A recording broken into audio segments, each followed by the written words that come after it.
Hi, I'm Jack Baruzzini, and you're listening to The Secret to Stargate, where we talk about the hidden meanings and deeper layers found in the Stargate movies, TV series, and more. And joining me today are Jeff Haeker. Hello, Jeff. Hey, Jack. And Lisa Jones. Hi, Lisa. Hey, Jack. And Victor Lambs. Hey, Victor. Hi, Jack. Today we are discussing the Season 2 opener of Atlantis, The Siege Part 3. The Atlantis expedition faces a massive Wraith attack, forcing them to destroy the hive ships with the Daedalus and a ZPM. Aiden Ford, affected by the Wraith enzymes, becomes unstable. Despite victories, more Wraith arrive, leading to a desperate plan to fake the destruction of Atlantis. The ruse works, but Ford escapes through the Stargate, leaving the city cloaked and the team uncertain of his destination or whereabouts. Before we jump into this, I need to give an update on the spam. We made spam for lunch today. It was a big hit with everybody, so I take back every negative thing I've said about spam in the past. It was very good. Kids love it. Wow.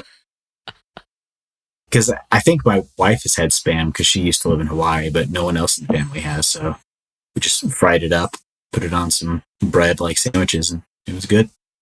I'll have to try some of those recipes that people were suggesting. Spam. So what are your thoughts on this episode, Jeff? Yeah, this is, I mean, it's part 3 of it's continuation of the previous episode. So it's really, like we kind of talked about, it's one big story.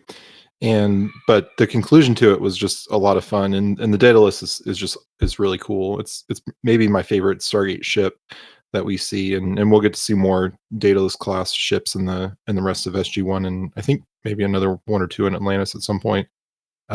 And yeah, it's kind of our Aiden Ford comes back in a couple episodes, but it's not like he's not back full time. So it's kind of a send off to him. And I don't know, maybe Victor might know more behind the scenes stuff on that from commentaries, but I did like Ford, so it's kind of a bummer to see him. But we'll get a pretty fun replacement for him in the near future. And yeah, it was a great episode, and yeah, really great kind of finale of this story, and to kind of kick off the next season. What about you, Lisa? I really liked it. It's funny because this is a 3-parter, which is kind of, we don't get a lot of 3-parters. And we had so many things that were set up in the first Siege 1, Siege 2.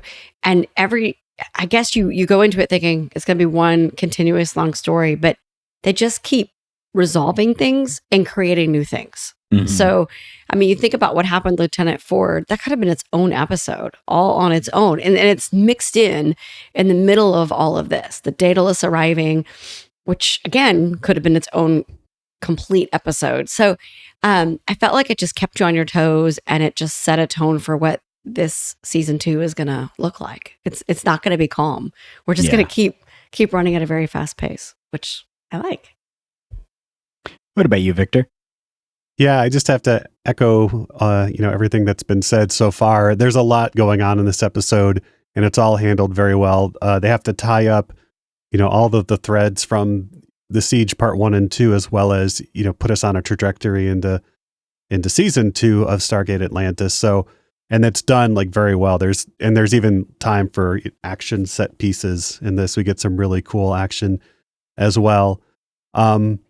Yeah, and it's incredible too when you realize this was written not as part of Siege 1 and Siege 2. It was written after Siege 1 and Siege 2, were filmed basically, and then 4 months later they came back from their season hiatus and filmed this. And so while it's seamless from the audience's perspective, from the point of the show's production, it was all done, 3 or 4 months after the Siege wrapped up. And at this point, Stargate Atlantis now has their own in-house visual effects shop as well. So they've previously been using Rainmaker. I think they still are for some of the shots, but now they have their own, visual effects team to do the CG and stuff right in the studio with them. And so we get to see a lot more impressive visual effects and things going on. And it's just all on the screen in this episode. We also get my new favorite character, Hermiad. Yes. The grouchy Asgard. Yeah. Hermiad's not going to like that. He does not look happy. The funny thing about that too is that Colonel Shepard, he saw Hermione in the script, but he didn't realize, he was in Asgard or that the Asgard were puppets, because he hasn't seen any of the Asgard episodes. And so he just went on. And then at some point he has a scene with Hermione, and he walked in and there's this puppet there, and in an upcoming episode, and he realizes he has to play against a puppet, and no one told him, and he just hadn't made the connection that Hermione wasn't the real guy. Yeah.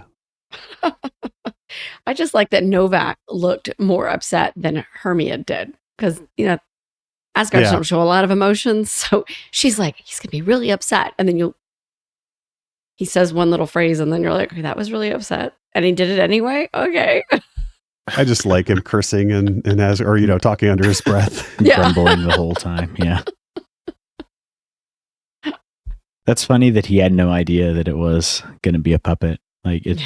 Watching these shows, you always assume the actors are as well versed in the show as the audience is, and a lot of times that's not the case.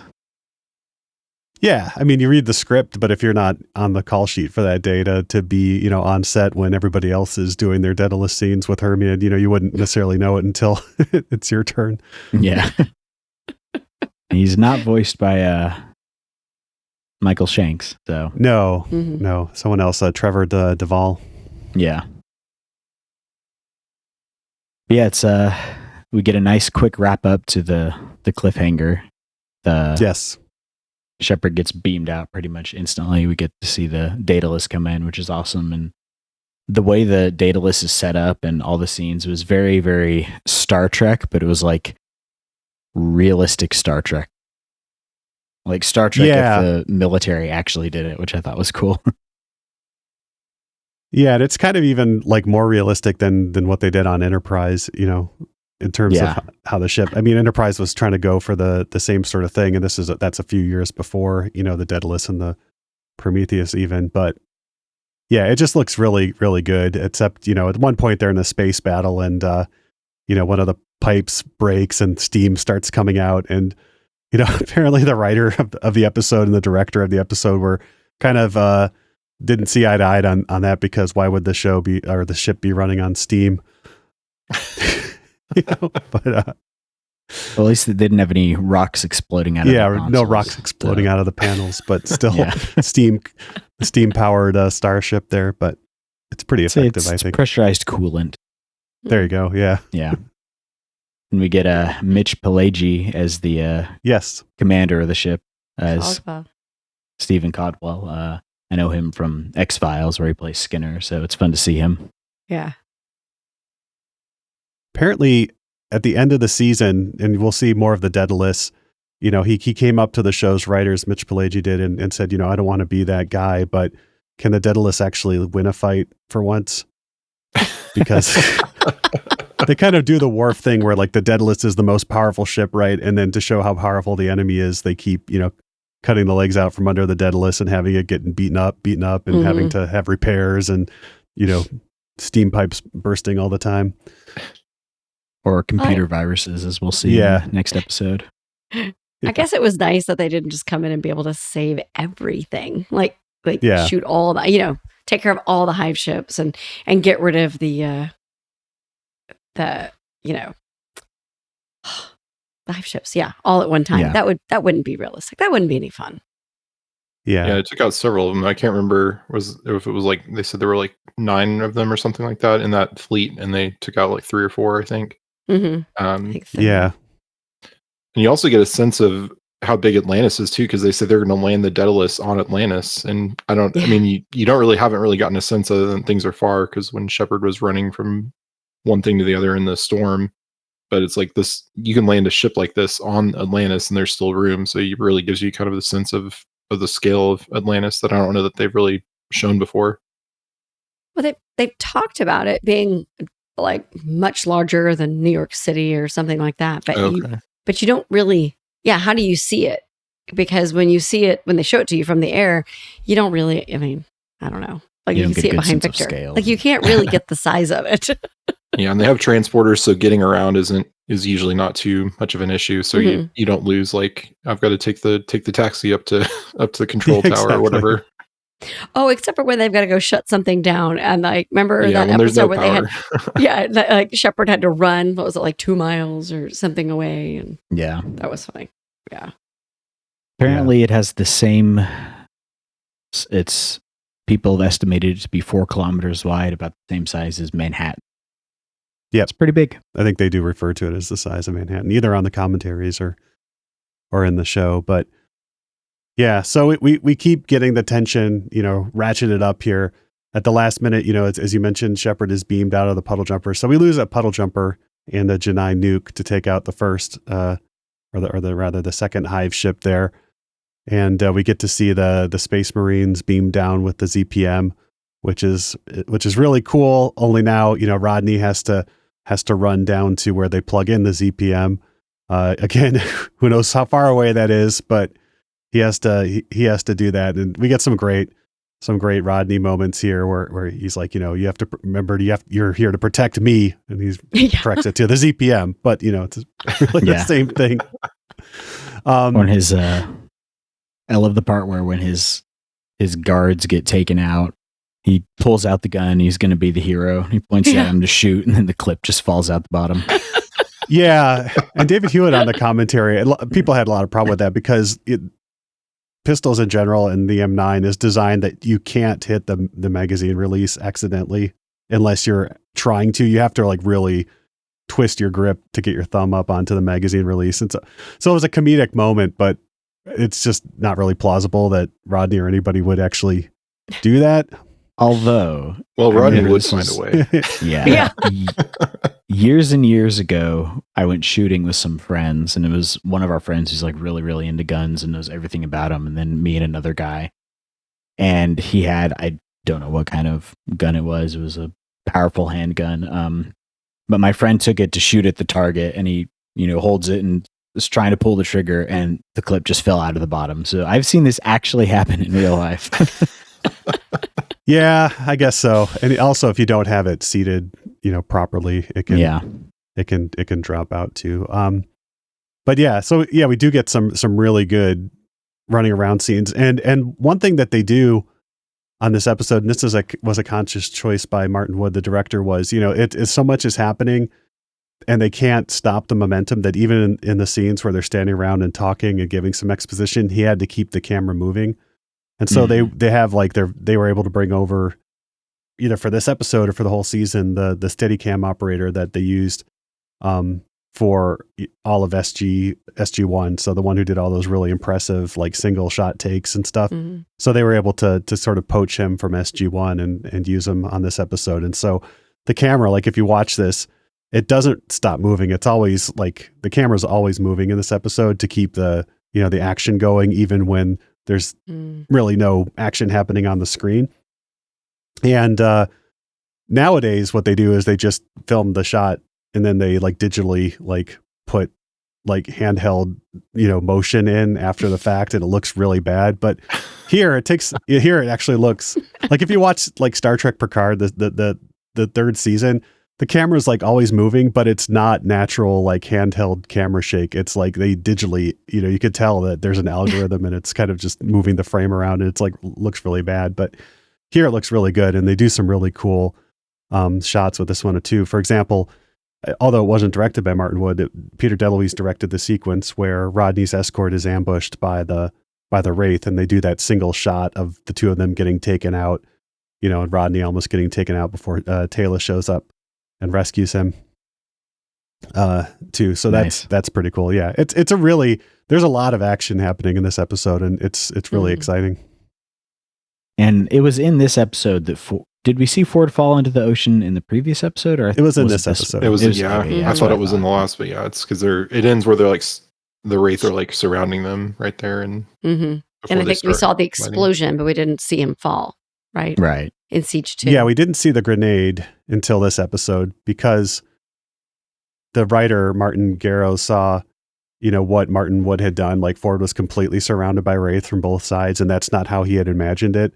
And so then he had to come up with a solution for how is Ford going to get away from them. And that was the grenade blowing up and knocking him and the feeding Wraith guard off. And we get the little digital bodies of them falling down into the water. Yeah. Yeah. It was, I guess the whole Ford arc in this episode was, really kind of traumatic. We've kind of joked, off and on about what happens to Ford and the fact that he doesn't have much to do last season. And the fact that they took his character, who was always supportive, happy, just a really nice guy. And that they took him on a dark arc, they took his character on this journey. It was really kind of tragic in a way. It gives him more interesting things to do, but it's still kind of tragic. Yeah, and it's really shocking too the way they set it up. So, Shepard makes it back to the Daedalus back to Atlantis after the Daedalus has blown up the last remaining hive ship, or so they think. And they can't find Ford, and he's not in the city. So Shepard says, "Well, increase the range of the sensors and look outside the city." And he's been floating in the water, face down in the icy water, attached to a Wraith, basically for, I don't know what they say, like 40 minutes or something. And the way they do that is very effective too. So like beam them up to the Daedalus, and we see the beaming thing, and then we see the people on the Daedalus react to what they're seeing, but we don't actually see what they're seeing. And so, we get Novak looking very shocked. Hermia like does a double take. The puppet kind of goes like, he looks at like the crew member, goes like, "Are you seeing this?" Type thing. And then when they're beamed down to Atlantis, we see that, he's basically attached to a Wraith who's been in the process of injecting him with this enzyme, which we learn is how they feed on their human hosts without killing them outright. And so it's a pretty effective scene too. You're like, "Yeah, this isn't right." Yeah, and basically they just make the humans stronger so they can suck their life force out for longer, which is very, very creepy. That was a great revelation, wasn't it? It yeah. was. Well, yeah, they yeah, and they introduce these things and they're credible and stuff, so that when you go back and you watch the show from the first episode, you understand what's going on. Like when he's feeding on Colonel Sumner, if you go back and watch that now, the first episode, you could kind of you forget exactly how long it takes for them to introduce some of these things into the story when, and they're still consistent with what they've shown you from the first episode. Mm-hmm. And then when he wakes up, he's got that one eye is just completely black. Very, very creepy. Mm-hmm. His face is scarred. Yeah, scarred. A little old. Kind of, older. Yeah. And then his personality, man. Yeah. He's as gung-ho as ever. Huh? He's as gung-ho as ever. Yeah. Yeah. Yeah. Just happy, but very intense. And then ready to get back to work. And then murderous, yes. Yeah. Murderous rage. Because now he's dependent on the Wraith enzyme for his superpowers, which includes like super strength and super speed. But although I don't think we see much of that in this episode. But he needs the enzyme now to survive. And so they're harvesting it from the dead Wraith. And so he has to go back to sickbay and get the juice, the Wraith juice. But it's hard for me to believe that his murderous, darkness is just because he needs the enzyme. That has to be what the Wraith did to him, transformed his personality, not just, "Oh, I really need the enzyme and they're not going to give it to me, so I'm going to turn into a murderous evil person." Yeah. That's too much of a transition for me. I have to believe that part of it was the whole receiving the enzyme, that, what happened to him, that to him. Yeah, it's probably similar to how the Wraith came about, because Aratus bugs were feeding on humans, and so it turned, normal people into these, ravenous, hungry, evil things. So there's probably something like that too, where his body chemistry and brain chemistry is now like altered from that, and not just needing the enzyme to survive, but just like it just, mess with him. And I think there's some books later that I haven't read that kind of like start to redeem him a little bit from some of the things he does. But I think the books kind of get a little strange, as you can imagine as Stargate books after the show is over might. What can we do? They do some weird things, but yeah, I do wish that they'd explored his personality shift a bit more, because it seems like it just happens right off the bat, and no one really there's not really much questioning of it. They're more just like, well, we can help you get better, but they don't really ask him, why are you doing this or what is going on? Mm-hmm. Yeah, they could have Dr. Heitmeyer like ambush him in the the lunchroom while the he's mess getting hall his again. enzyme. Yeah. Everyone's asking where's Ford, not how's Ford. Yeah. Exactly. You know what's funny about this? So, all last season we're like, Ford doesn't have anything to do. And Ford's kind of, I'll say irrelevant in ways, but, at times, right? And so here he has this huge thing happen to his character. And it's still not even its own episode. He's like the B plot, Yeah. in another episode. I mean, like you said, Jack, that would have been really interesting to kind of dive into this rather than this thing happened to him. They're like, oh, let's give him enzymes from dead Wraith. Okay, wait, he tries to kill people. And then he grabs a puddle jumper and escapes. And we're all like, we'll deal with it later. Yeah. It's like we got more pressing issues. There's 12 hive ships on the way now, Like, even when Ford goes dark, he doesn't get his own episode. Yeah. And he doesn't really get his own episode until they kind of resolve his storyline, I think. Yeah. He's just kind of always kind of a B plot or something, I think, for the most part. Mhm. But yeah, probably had to do with like contractual things. Like, well, he's not going to be a regular, so we can only pay him we only want to pay him for this amount of time. Mhm. So, and I can't remember I think Ronan comes in this season, if I'm not mistaken. Yeah, just a couple episodes, in Runner. Yeah. So they've got to get Ford out of the way so they can bring in Aquaman to take over. Yeah. Yeah, he was part of the main cast for the whole first season, but I guess did the actor want out, or did they just want to write him out because they couldn't figure out what to do with it? They didn't say on the commentary. They said, well, we want to increase the drama by showing, what can happen to a major character, but there's probably more to it than that. Yeah. Yeah. They probably realized it'd be, I don't want to say more entertaining, but better for the show to have another main character who had a little more. I mean, you'll see it when we get Ronan. Yeah. They needed a Teal'c. He definitely brings something to the show for sure. Yeah. Say there's really nothing that Ford can do that Shepard doesn't already fulfill for the character role. Yeah, exactly. He has video camera skills, and he can film people's. He knows how to use Video Toaster or whatever. But, Exactly.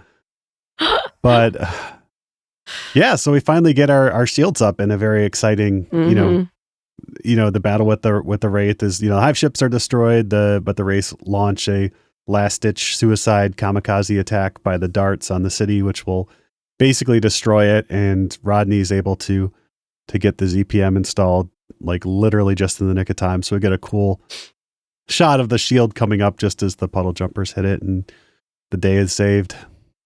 Yeah. Or is it? That's pretty cool. Or is it? Yeah. Killjoy Zelenka. Yeah. Yeah. Well, and before that, when he's with his guards and they get taken out, Taylor shows up to save him after he drops the mag, and he's like, I just want to curl up with the biggest sandwich. And she says, oh, I'm sure the Wraith are in this, or maybe that was after that, the Wraith, because there might be Wraith still in the city, but she has to, so Taylor comes back in dramatically, because at the end of last season, she was like, you hear Weir calling for her on the radio, and she's nowhere in sight, but. Yeah, so that was kind of resolved and exciting. I mean, it was like, Taylor's missing too. And then we realized, oh, she's got cut off from her team. Here she is. Her radio stopped working. Okay. Yeah. But there was a lot to tie up at the end of the last episode. That was great, because Weir told Rodney, you can take the rest of the day off or something. And so that's when he lays down and and says he's going to go to sleep. And Taylor, of course, guilts him. Biggest sandwich I can find. Yeah. We also get a resolution to Colonel Everett's arc, which is nice. Because he's been partially drained by the Wraith, and he's aged probably like 30 or 40 years. And we get his resolution with Shepard, where Shepard meets with him in sickbay, and he basically says that he understands why he did what he did. And he said, I wish you'd been there for me. Yeah. Yeah. And at one point, they were even talking of cutting that scene from the episode if they were, because there was just so much going on. I'm glad they didn't, because it's a really good scene. Yeah, it's a good scene. because it was very powerful. Was it Siege 2 when he came in and he kind of jumped all over Shepard for what he did to Colonel Sumner for shooting him, and then to see, like I said, all that episode, I'm like, I hope he gets fed on, because like he needs to understand what's really going on here, not just and of course, unfortunately, he does, and it's traumatic, and he gets evacuated with the rest of the sick people, and we never see him again. Mm-hmm. Yeah, presumably he's on the Daedalus while everything else is happening in this episode. When they maybe he's still in sickbay when, because they detect 12 more Wraith ships on the way, the Daedalus has to go and try to beam nukes onto them, which works a couple times, but then the Wraith figure out how to jam the beaming signal, which is unfortunate. Yeah, and that was great though that it was Shepard who said, "Wait, you have this beaming technology. Why can't we just beam the the nukes over onto the ships?" And then they're like, "Well, Asgard don't like that." Yeah. But they did it. I mean, that's what was so funny to me, because they're making a big deal about Hermia's not going to do that because they won't do that. And then Cobalt gives Novak the order. Novak tells Hermia, and Hermia mutters under his breath, and then he's like, "Okay." Yeah. He's going to be lodging a lot of complaints. He's still not when he gets really back. cool with it. Yeah. But how can you tell? Yeah. Yeah, I think it's one of those things that if it was humans versus humans, Hermia wouldn't. But it's the enemy that defeated the ancients basically, and the Asgard had been in the alliance with the ancients and the Furlings and the Nox. So they were like, okay, if these people, we probably don't want them to, because if they get to the Milky Way galaxy, it could be a problem as well for the humans there. So they don't want to, I think the Asgard have kind of got that soft spot for humanity at this point, especially Thor, but I think others too have that. They're like, we need to protect them because as we'll see in SG1, the Asgard are kind of they're starting to maybe fade away a little bit from on their way out ski. Yep. Of course, it also helps, like Shepard pointed out, that Hermia is on that ship, and yes, it's little gray butt that's on the line too. Exactly. He would just send his clone consciousness to the next body, I guess. Yeah. But can he do that in the Pegasus Galaxy? I don't know. Away. Yeah. But we do get some really cool visual effects shots of the Daedalus, like kind of doing the Empire Strikes Back Millennium Falcon run over, like, the Star Destroyer, just to show the size of the Wraith ships. As he's like, let's get out of here, and he like goes hit the hyperdrive, and they like zoom out between like the Wraith ships, and you just get to see how huge the Wraith ships are, and compared to the Daedalus, which is not a tiny ship. No, but it's tiny compared to those. Yep. Yeah. I really appreciated that they had every single solution they came up with to defeat the Wraith. The Wraith caught onto it Yeah. quickly, so they had to keep changing what they were doing. It was nice that there wasn't just one magic bullet that took out all the ships at once. They had to keep doing something different. And in the end, they don't take out really any more ships. No. Because the Wraith show up and start bombarding Atlantis, and you get this really cool, shots of like, the shield kind of, it's what I have as the background here, just the, the Wraith shots hitting the shield, and it looks really pretty actually, and just kind of like this cool sunset, explodey thing. But you realize that within a few days the shield will fail, and then the city will just be reduced, to rubble. Yeah. Every time they come up with a solution for something, like it's like, oh, we've got a ZPM. Yeah. Like we have a shield. Oh, wait.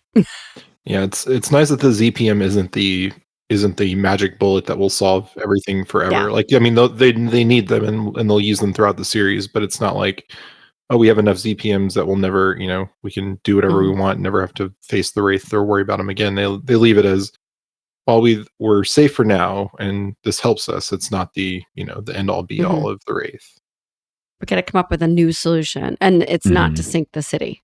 Yeah, we get a cool conference room brainstorming scene, which I like those. Everybody's there, with their computers, and Zelenka and Rodney are there, and then Shepard, of course, has the brilliant idea. To basically set off a nuke over the city outside of the shield and tie into the cloaking technology from the puddle jumpers to hide the city simultaneously to make it look like they self-destructed. Yeah, and if that wasn't complicated enough, and again, we're already like, 2/3 of the way through the episode, they're going to have Taylor go into a Wraith trance to sell the Wraith on the fact that they mean to actually blow up the city so the Wraith will stop shooting them. Because the Wraith don't want to destroy the city. They still want access to the technology and how to get to Earth. And so if Taylor is able to convince them that they're going to destroy the city, the Wraith will stop shooting, then they can detonate the bomb, then they can cloak the city.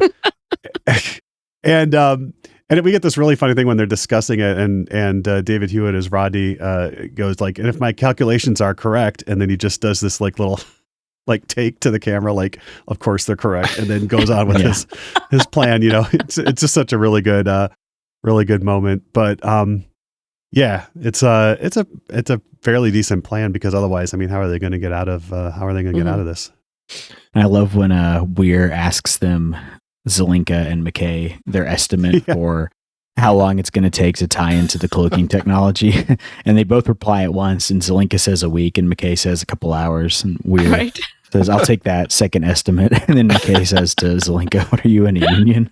That was a good. That was great. I love Zelenka and Rodney together.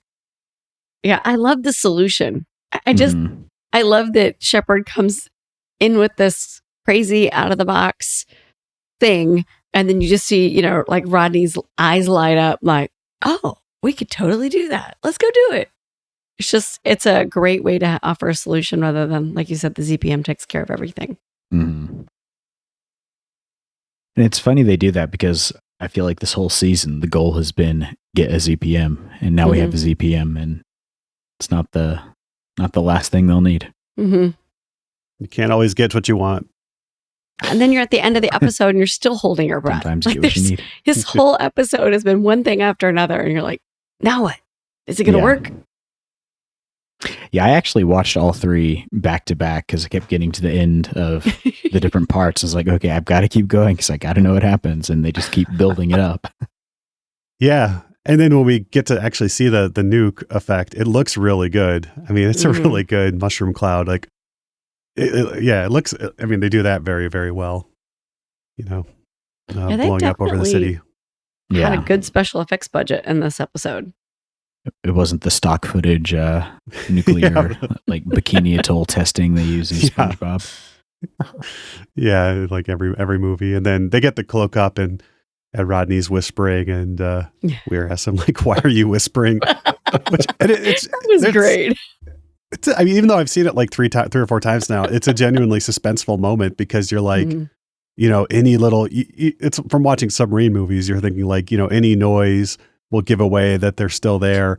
And throughout this, like, Ford is like shooting at Shepard, you know, running through the hallways, stealing a puddle jumper, activating the Stargate. And you're like stop. You're going to give away to the Wraith that we're still here, because they have to be able.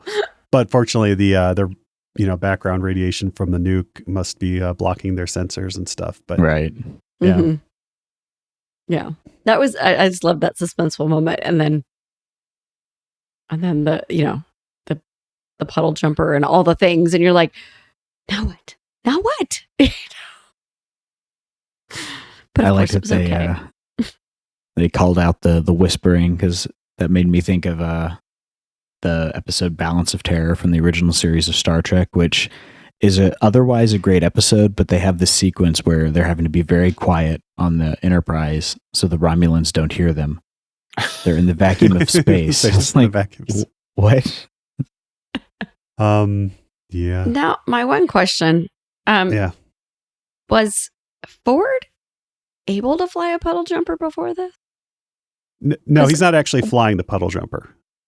Oh, you see him sitting in the passenger seat, and they explain this. It's on the thing, so it's not a retcon, but they explain it on the commentary that, you know, all you have to do is activate the DHD, and the puddle jumper will automatically fly through the gate. But once you get to the other side, you can't fly it. It'll just go bloop, and you'll be kind of like stuck there. So that's why they have the line that, like, you know, as soon as he gets through the gate, he's going to ditch the puddle jumper and go on to a different planet. Okay. Using the DHD. Although I don't know why that wouldn't work. You couldn't just keep dialing DHDs from the puddle jumper and just keep taking the puddle jumper everywhere you go. But apparently not. But no, he doesn't have the gene. He can't fly the puddle jumper. But at least this means they don't lose another puddle jumper. They can just get it back. Yeah. I do wonder how many of those they have, because they've lost a bunch. I think they had like 12 when they started or something. And yeah, they have lost 3 or 4 of them now. Do they have any ability to manufacture more? There's got to be a puddle jumper Yeah, they haven't found somewhere on the city. They haven't found the plant yet.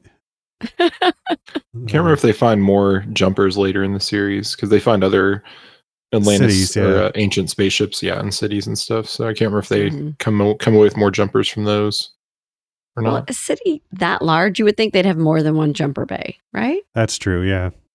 Yeah. They must find I'm more sure. because, they're going to run out soon. Yeah. Something I need to look up. How many puddle jumpers are on Atlantis? As many as the plot needs. Yeah. There you go. But we do get the redesigned interior console. The main control console has been redesigned for this season. So, there's no story reason for that. They just like the new one better. So I don't think you get the yokes anymore that they would have to hold on to or anything. So, Well, there's no reason. If you're flying with your mind, why do you need? Why are you steering? Yeah. Just makes you feel better. Yeah, it does. Yeah.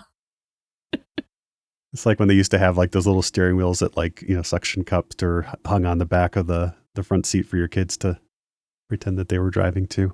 Exactly.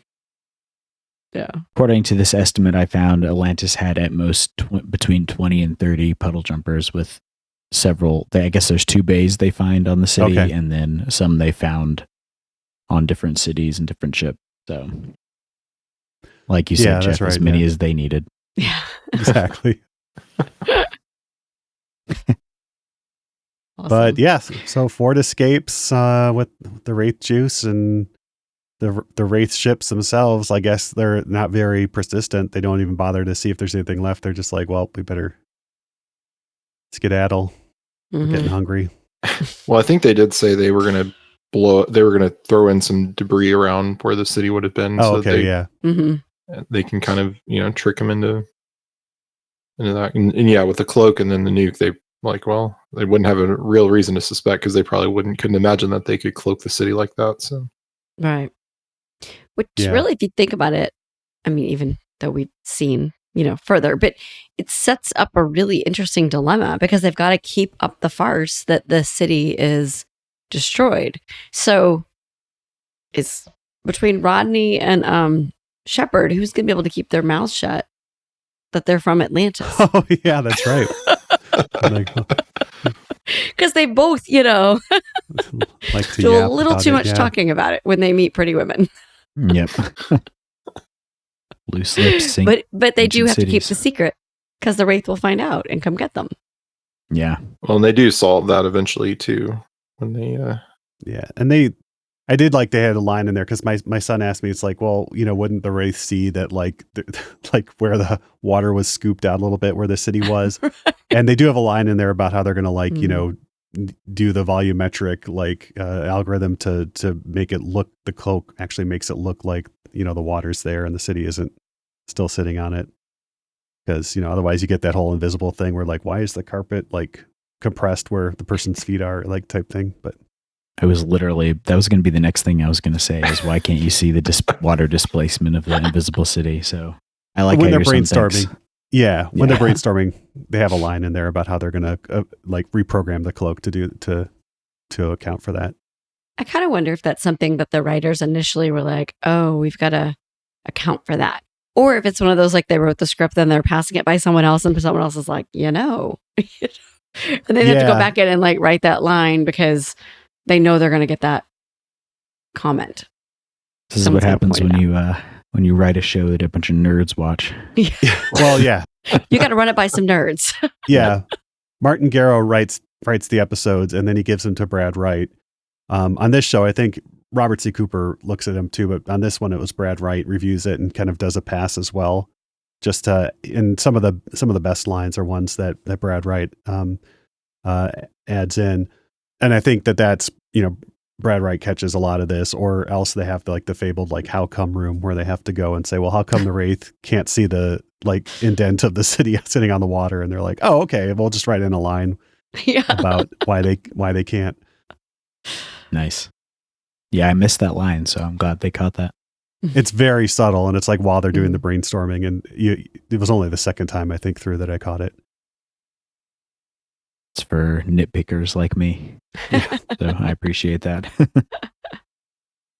Awesome. Yeah, this was a good 3-part run.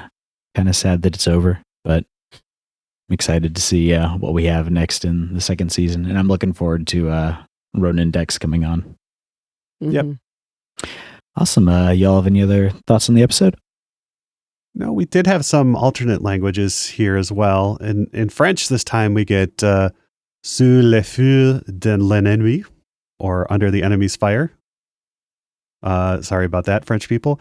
And then, of course, in Japanese we get Samari Kuro Kiki Kenketsu Hen, which is Looming Crisis Concluding Part.